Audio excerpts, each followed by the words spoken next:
Good morning दोस्तों, स्वागत है आपका अपने YouTube channel current affairs with Rajput sir में। दोस्तों आज हम डिस्कस करेंगे 31 मई और 1 जून 2026 के सारे इंपॉर्टेंट करंट अफेयर्स। वीडियो छोटी सी रहेगी लेकिन हमने सारे इंपॉर्टेंट करंट अफेयर्स जो कि एग्जाम पॉइंट ऑफ व्यू से इंपॉर्टेंट है वो हमने इसमें लिए गए हैं। ठीक है दोस्तों, तो आइए शुरू करते हैं। देखिए, शुरू करने से पहले हम 30 मई 2026 को जो भी हमने डिस्कस किया था उसका शॉर्ट रिवीजन कर लेते हैं। हमने स्टार्ट किया था हाल ही में कौन भारतीय प्रतिस्पर्धा आयोग सीसीआई के प्रथम अध्यक्ष थे जिनका 28 मई को निधन हो गया है। तो दोस्तों ये थे धनेंद्र कुमार जी। नेक्स्ट हमने बात करी थी 26 मई 2026 को आयोजित द्वितीय ब्रिक्स एसएमई वर्किंग ग्रुप बैठक का आयोजन किस देश द्वारा किया गया था? तो दोस्तों इसका आयोजन किया गया था भारत द्वारा। 29 मई 2026 को भारतीय नौसेना के 48वें vice chief of the naval staff का पदभार किसने ग्रहण किया है? तो ये किया है वाइस एडमिरल अजय कोच्चर जी ने। ठीक है दोस्तों, नेक्स्ट बात करी थी अंतर्राष्ट्रीय संयुक्त राष्ट्र शांति सैनिक दिवस प्रतिवर्ष कब मनाया जाता है? तो ये मनाया जाता है 29 मई को। कब मनाया जाता है? 29 मई। नेक्स्ट हमने बात करी थी मई 2026 में सिएरा लियोन गणराज्य में भारत का अगला उच्चायुक्त या हाई कमिश्नर किसे नियुक्त किया गया है? ये नियुक्त किया गया है नॉर्बू नेगी जी को।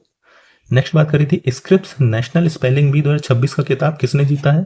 तो ये जीता था श्रेय पारिक ने, है ना। नेशनल स्पेलिंग बी 2026 का खिताब श्रेय पारिक ने जीता है।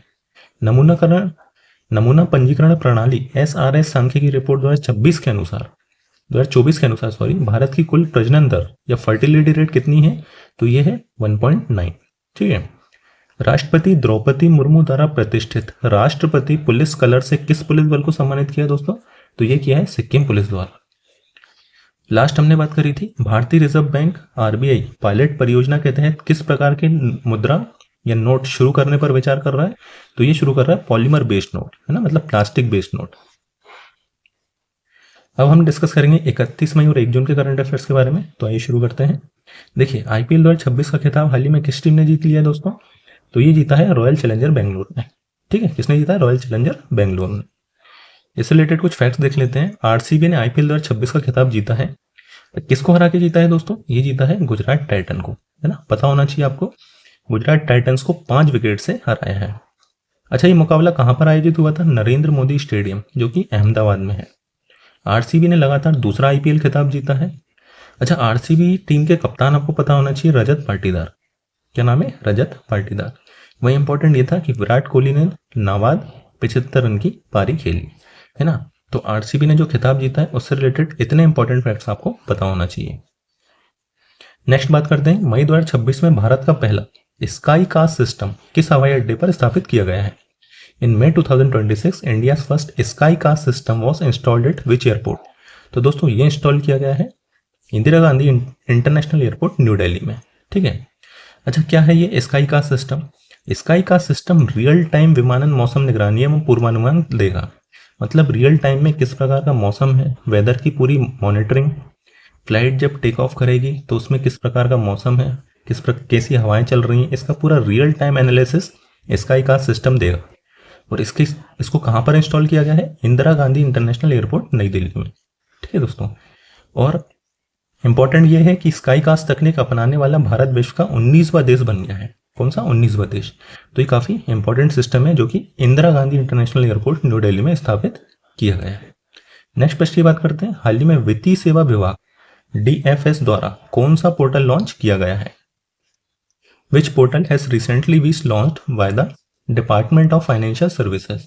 तो दोस्तों ये लॉन्च किया गया है common landing portal for unclaimed financial assets, है ना, common landing portal for unclaimed financial assets.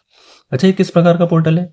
इसमें जो भी सिविलियंस के बैंक में जमा राशि है या अनक्लेम्ड बीमा दावे हैं, अनक्लेम्ड शेयर्स हैं, है ना, या अनक्लेम्ड जो भी उनके प्रॉफिट का हिस्सा है, या अनक्लेम्ड म्यूचुअल फंड निवेश है, तो जो भी ऐसी प्रॉपर्टी जिसका क्लेम नहीं किया है सिविलियंस ने, उसके बारे में जानकारी देगा।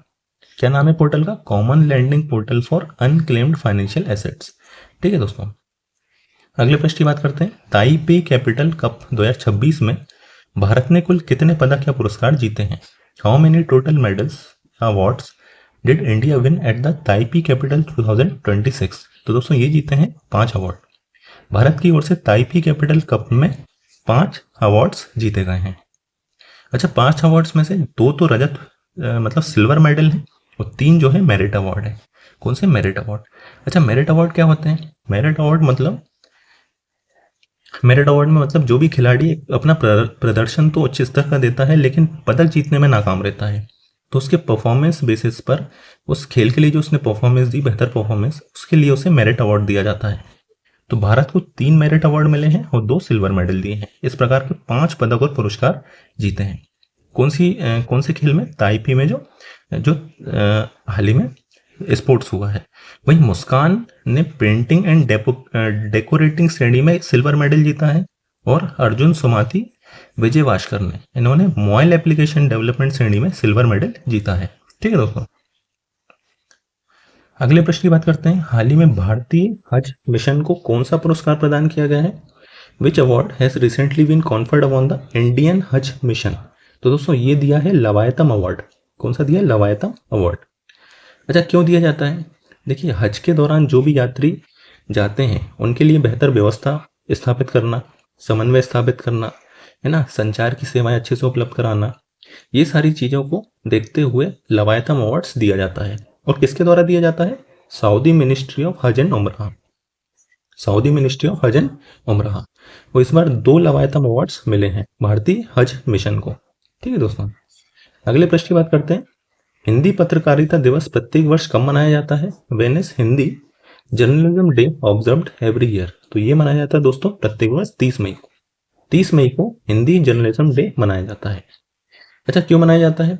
ये जो पत्रकारिता के लिए मतलब पत्रकारों को और प्रोत्साहित करने के लिए, उनके काम के लिए जो हिंदी पत्रकारिता दिवस मनाया जाता है। ठीक है, कब मनाया जाता है? 30 मई को। कब मनाया जाता है दोस्तों? ये 30 मई को, है ना। वहीं बात करते हैं कुछ फैक्ट्स की। तो 30 मई 1826 को भारत का पहला हिंदी समाचार पत्र था उड़ांत मार्तंड। क्या नाम था? उड़ांत मार्तंड। भारत का पहला हिंदी समाचार ये प्रकाशित हुआ था। तो इस उपलक्ष्य में भी हिंदी पत्रकारिता दिवस मनाया जाता है। अच्छा, एक शख्स है जिनके नाम पता होना चाहिए। ये पत्रकार थे पंडित जुगल किशोर शुक्ला। पंडित जुगल किशोर शुक्ला, इन्होंने ही उदंत मार्तंड, जो कि भारत का पहला हिंदी समाचार पत्र था, इसकी स्थापना और प्रकाशन किया था। किसने किया था? पंडित जुगल किशोर शुक्ला ने, है ना। और ये दिवस जो है पत्रकारों को योगदान और हिंदी पत्रकारिता के इतिहास को सम्मान देने के लिए मनाया जाता है। तो इतने फैक्ट्स आपको पता होना चाहिए। अगले प्रश्न की बात करते हैं। हाल ही में भारत विश्व की कौन सी सबसे अधिक डिजिटलीकृत अर्थव्यवस्था बन गया है? Recently India has emerged as the world's which most digitalised economy? तो दोस्तों ये बन गया पांचवी सबसे बड़ी डिजिटलाइज्ड इकोनॉमी बन गया कौन सा? भारत देश। अच्छा, क्या होती है डिजिटलाइज इकोनॉमी? डिजिटलाइज अर्थव्यवस्था से तात्पर्य है जहां पर जो डिजिटल टेक्नोलॉजी का उपयोग सरकार अपने सरकारी काम के लिए, या फिर व्यवसाय के लिए, है ना, या फिर फाइनेंशियल सर्विसेज के लिए, है ना, एजुकेशंस के लिए, मेडिकल्स के लिए, इन सब फील्ड में टेक्नोलॉजी का जितना अधिक यूज होता है उससे पता चलती है डिजिटल इकोनॉमी। तो इस फील्ड में भारत जो है 5वां डिजिटलाइज इकोनॉमी देश बन गया है ना। देखिए, ये रिपोर्ट किसने सबमिट करी है हाल ही में? ICRIER, process centre for internet and digital economy. फिर से रिपीट करूंगा, ICRIER, process centre for internet and digital economy. इन्होंने 71 देशों का मूल्यांकन किया था, जिसमें भारत 5वें स्थान पर है। अच्छा, पहले स्थान पर कौन सा है? United states of America. America सबसे बड़ी डिजिटलाइज इकोनॉमी है ना। वही दूसरे नंबर पर चाइना है, तीसरे पे सिंगापुर है, चौथे पे नेदरलैंड है, और वहीं 5वें पे अपना भारत देश है। अगले प्रश्न की बात करते हैं। विश्व तंबाकू निषेध दिवस या वर्ल्ड नो टोबैको डे ये कब मनाया जाता है? तो ये प्रत्येक वर्ष 31 मई को मनाया जाता है। हर वर्ष 31 मई को वर्ल्ड नो टोबैको डे मनाया जाता है।